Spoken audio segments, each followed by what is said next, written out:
Good morning, good afternoon, good evening to each and everyone, especially those at the other side of the world.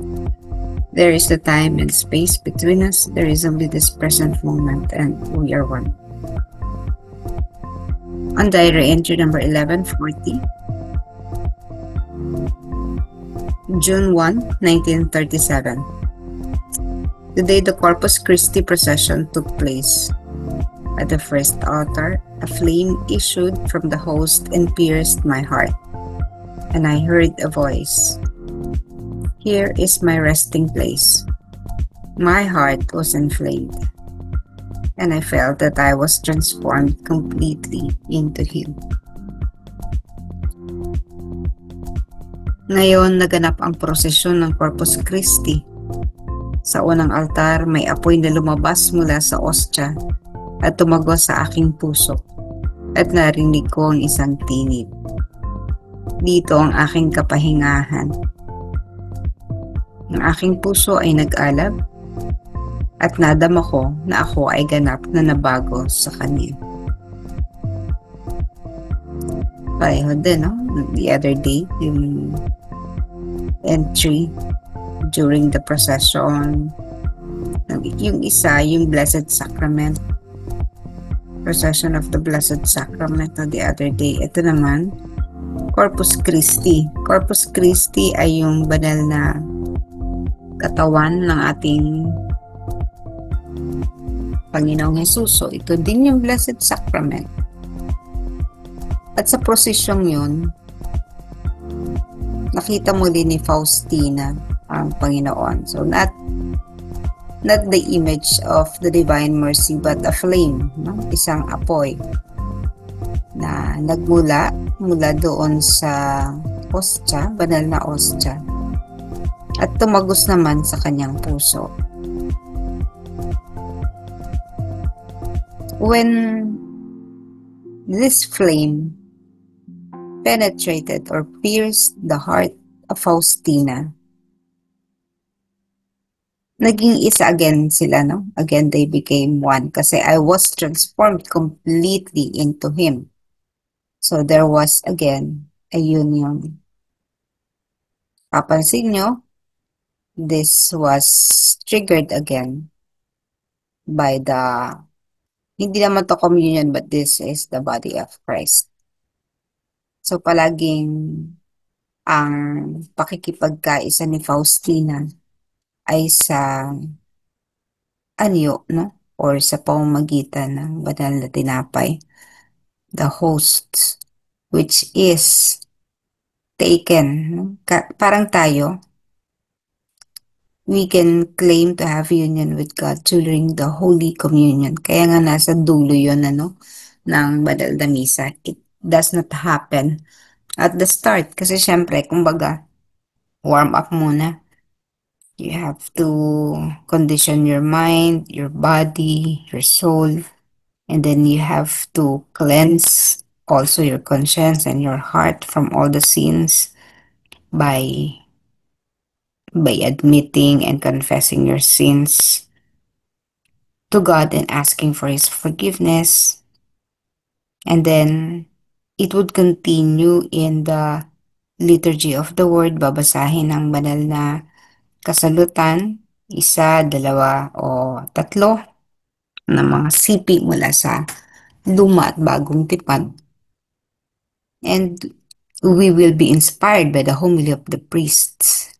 So that's the diretso na yun sa consecration. So if you notice the ceremony during the Holy Mass, this is intended for us to be with God. Makapasok tayo sa kanyang kaharian.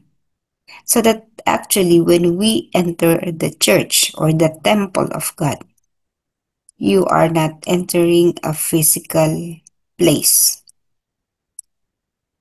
Tatandaan nyo yun. Pag pumapasok tayo ng simbahan, we are entering a holy place and therefore,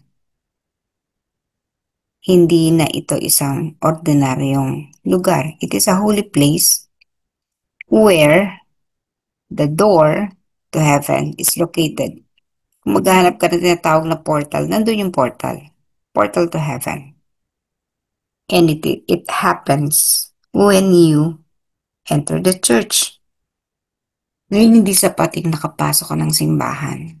Kasi kapag pumasok ka doon na ang tingin mo ay simbahan lang, you will not be able to enter the kingdom of God. Hindi ka makakapasok sa langit. So you really have to go with your soul. Kailangan ang pupapasok ay ang kaluluwa mo at hindi ang iyong physical na katawan. At kailangan may assent o pagsang-ayon ng iyong intellect na hindi ka pumapasok sa isang physical na lugar, you are entering a holy ground, a holy place, and therefore heaven. The best is if you would attend the Mass. Of course, you can enter heaven kahit walang misa, no? Pasok ka doon, punta ka doon sa, harap ka doon sa, ano, no? Sa tabernakulo. Bakit sa tabernakulo? Kasi nandun yung buhay na Diyos. Wala doon sa ibang gilid ng simbahan kasi yun ay mga pwesto ng Malabirhen, San Jose at ng kung sino-sino mga santo, no? But the place where Jesus is, nasa tabernakulo kasi walang misa. Now, if you enter the church with the intention of attending the Mass, pumunta ka before the start para buo, kompleto. Kompleto yung seremonyas, nakapaglinis ka, at nagiging karapat-dapat ka sa pagtanggap ng banal na komunyon. Again, it would take place. Maaring sa simula makapasok ka na pero in the case of Faustina, it would always be at the point of receiving the Holy Communion. So dito naman, prosesyon ng Corpus Christi. Nakita niya. So but then again, ito yung entry point, the body of Christ. So maraming beses natin itong sinasabi. And by this time, dapat na-appreciate na natin that it is that one of the triggers, one of the ways to enter the portal to heaven is by taking the Holy Communion. And you have to be really spotless, yung malinis na malinis, para maging ganap ang pakikipag-isa sa ating Panginoon.